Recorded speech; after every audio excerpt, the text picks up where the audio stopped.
DHA में अगर files की बात की जाए तो उसमें दो कैटेगरीज हैं, एफिडेविट फाइल और एलोकेशन फाइल। लोगों का मोस्टली सवाल ये होता है कि एफिडेविट और एलोकेशन फाइल में क्या फ़र्क है, हैं तो दोनों फाइल्स।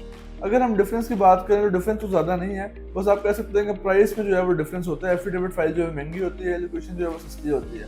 तो इसका बेसिक जो डिफरेंस है वो आज हम डिस्कस कर लेते हैं। बेसिकली जब डीएचए लैंड परचेज करता है किसी से, तो उसको वो पैसे नहीं देता, बल्कि उसके लैंड के एवज उसको फाइल्स दी जाती हैं, जिनको हम एफिडेविट फाइल्स कहते हैं। तो एफिडेविट फाइल जब कोई नॉर्मल बायर जाके एफिडेविट फाइल खरीदता है, उस पर कोई टैक्स वगैरह जो है वो नहीं पड़ता, यानी कि जो स्टैम्प ड्यूटी है वो नहीं पड़ती, इसके अलावा एफडीआर का टैक्स वो नहीं पड़ता, और भी किसी किस्म का जो है वो टैक्स नहीं पड़ता। सिर्फ आपने डीएचए की ट्रांसफर फीस जमा करानी होती है और फाइल आपको जो है वो ट्रांसफर हो जाती है। उसकी रीज़न ये है कि फर्स्ट अलॉटी को कोई टैक्स नहीं पड़ता, क्योंकि आप जानते हैं जिसको सबसे पहले प्लॉट अलॉट हो उसको कोई भी टैक्स जो है वो नहीं पड़ता। अगर हम एलोकेशन फाइल की बात करें तो एलोकेशन फाइल पे तमाम टैक्सेस पड़ते हैं, क्योंकि एफिडेविट फाइल ही बाद में एलोकेशन में कन्वर्ट होती है। वो कैसे?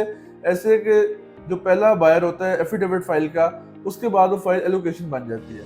तो एलोकेशन फाइल का रेट भी कम होता है, क्योंकि आपने इसमें तमाम टैक्सेस जो है पे करने होते हैं, क्योंकि आपने उसमें तमाम टैक्सेस जो है वो पे करने होते हैं। इसमें स्टैम्प ड्यूटी है, एफडीआर टैक्स है, और भी तमाम टैक्सेस हैं जो आप पे करते हैं। तो ज़ाहिर बात है कि उसका मार्केट रेट जो है थोड़ा सा कम हो जाता है। लोग चाहते हैं कि हम एफिडेविट फाइल लें, कोई टैक्स ना पे करना पड़े और सिर्फ ट्रांसफर फीस देकर जो है फाइल खरीद लें।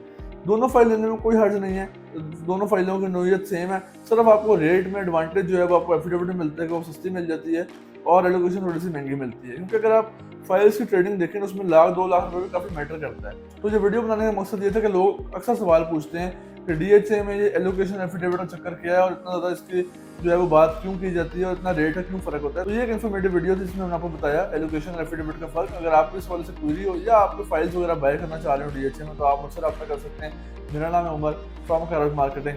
Thank you so much.